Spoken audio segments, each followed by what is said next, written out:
want you to do one thing for me today. And that's keep fighting. Keep going through this problem, this situation. Don't give up. Put one foot in front of the other. That's how you're going to make it through this, past this, over this. It's going to take the dog mentality. It's going to take you getting a hold of this thing and not letting go. You're going to have to fight and fight and fight till you can't fight anymore. Stress doesn't come from the facts. Stress comes from the meaning that we give to the facts. Yes, those things have happened. But the real question is, if we fight what's happened, we got a problem. We got to decide, what are we going to do with what's happened in our life? How are we going to take this? How are we going to mold this? How are we going to turn our life around? Because when you come up with a new meaning, you get a new life. A lot of times when people interrupt you, they're managing their own anxiety, boredom, procrastination by coming to interrupt you.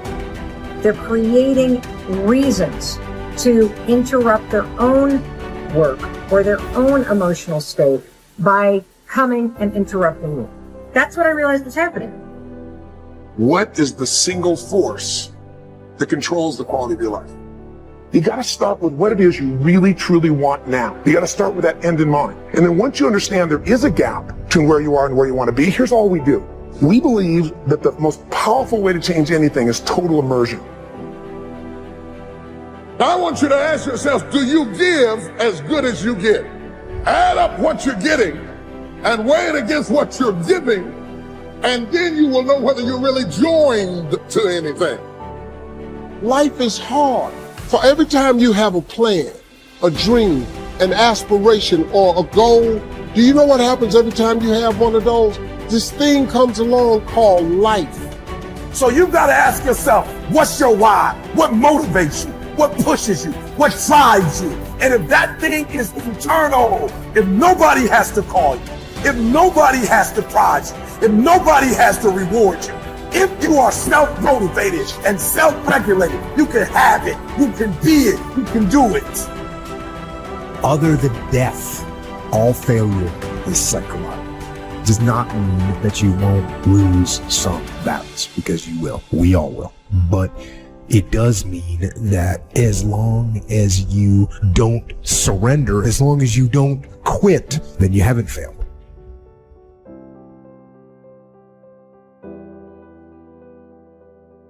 How do you experience beauty and joy in your life? What situations do you put yourself in? What makes you laugh? What's the fun stuff for you? It's funny you say that. I just retired from the military in November 2015. And I was going and going and going and going. And I never really, I was a happy guy, but I'm never in the moment of like sitting back and I want to travel here to have fun and do this and that. I've never been that person. But the first time I really got a chance to experience true happiness and true peace was so what I did to myself to become who I am today, it takes a great toll on your body. So I believe God gave me time to rest and he took me out of commission. Not even the mind of Goggins could get me back up. So I had about a good 6-7 months where I was out. And when I was out, I had time to reflect on all I had accomplished. And that was the first time in my life where I sat back and said, wow.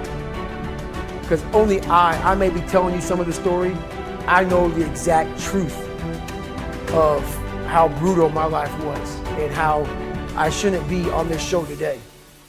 And how the mind and how beautiful it is. So what brings me joy and happiness is knowing how beautiful the mind is. And I'm one of the few people that didn't read about it, didn't experience it through some drug. I got to experience the beauty of true fucking willpower. True you. I'm gonna fail, I'm gonna fucking fail, I'm gonna fucking fail, I'm gonna fucking fail, and I will succeed. Just me talking about that gives me a feeling, I know what I did. And I don't need to travel somewhere or to have this or have that. I have it all here in my mind. The beauty is remembering this young, dumb, what people call nigger, is now where I'm at today. And that is, when you finally get to that point for me, it's forever lasting peace. I could die right now on this show, and I'll be happy now. So that's my happiness, is my reflection on the suffering of my journey, knowing I never quit, nor was I guided by anybody on this earth. I was guided by something much more powerful, and I listened, and I chose the path of most resistance. Talent not required. What does it mean that talent isn't enough, and how do you achieve greatness if you can't just rely on talent? Well, it's kind of one of those things, and I'm so glad that, we're able to have this conversation, because I feel that I'm one of those guys to kind of bridge the gap to help people understand the game of basketball a little more.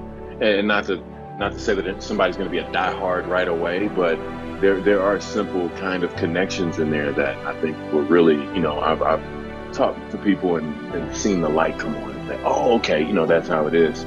Usually we always had a saying in the NBA, if you play hard, you give yourself a chance. And in my career, I had so many instances. I've had hundreds of teammates.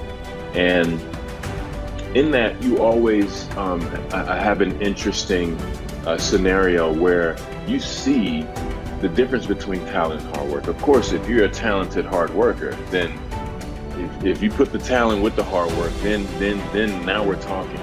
But I've seen so many times and so many people not reach their potential only because they didn't want to do the work. The talent was there. I think even sometimes the love for the game or the love for the field that they're doing is there, but you have to combine it with that toughness and hard work. And, there's no cheating the process.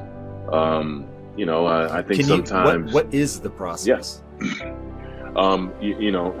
Doing things every day. So I always like to work backwards. So for instance, if I'm a basketball player and I want to be a better shooter, well, I say, okay, I want to be a better shooter. That is my goal. What do I have to do daily to ensure that I can become a better shooter? Some people would say, well, you need a teacher. Not necessarily so. You have to sometimes go and seek the information, put in the work. That could be a part of one of the days of the process to becoming a better shooter. So I always try to make sure that I put the work in myself, only because you see how so many people, leave their talent on the table, so to speak. I mean, and sometimes that can be it's a gift and a curse, right? You can be the most talented person in the room. That'll automatically bring your work ethic down a little bit. And that's something you have to fight. But I think sometimes, especially in younger people, you think it's going to last forever. You think it's always going to be here and I don't have to try so hard. I've seen so many people just be hard workers, and then, that gives them a seat at the table just by their work ethic. We're not even talking about talent right now, but when you combine that talent with the hard work, I think that's when you get the lighter fuel to get you where you need to go. No one's coming back to help me. So it starts with that person in that mirror. You have to realize you are on your own now. And whatever else you believe in, I don't care what you believe in, but on earth, it's a very lonely journey. And it starts with the accountability mirror, looking and saying, hey, all these things are coming back. I have to face myself. The difference between vision and a goal is the finish line. A goal is 26.2 miles. You can simply count the metrics and know when you've completed your goal. A vision is having a crystal clear sense of what the finish line looks like, but no idea of how far away it is. And the reality is you will spend your entire life never actually crossing the finish line, but the joy that every marathon you complete, you feel like you're getting closer. Every milestone that you accomplish, you should feel like you're getting closer and closer to the ideal, and this is what gives our life and our work meaning.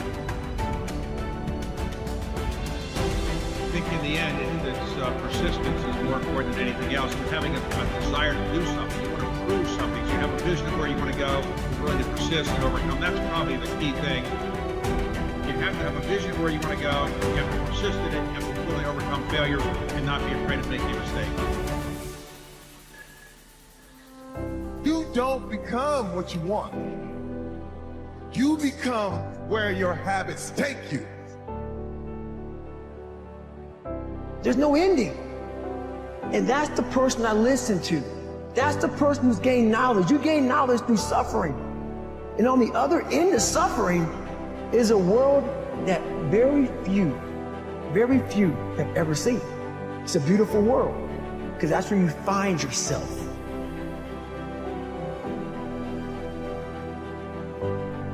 I thought, how about I just leap with my imperfection and then find my form of perfecting my imperfection while I'm sorry?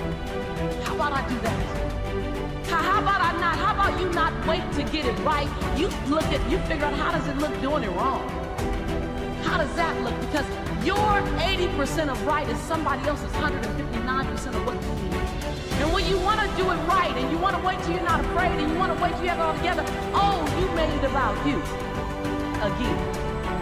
See, Nelson Mandela did it. He just did it not knowing if it were right. Mahatma Gandhi just did it not knowing if it were right. Mother Teresa just did it not looking for affirmation or confirmation. Is this right? Martin Luther King did it not even knowing if it would happen before his life ended. Because I have a dream. I mean, what are you waiting on? Are you willing to do it free?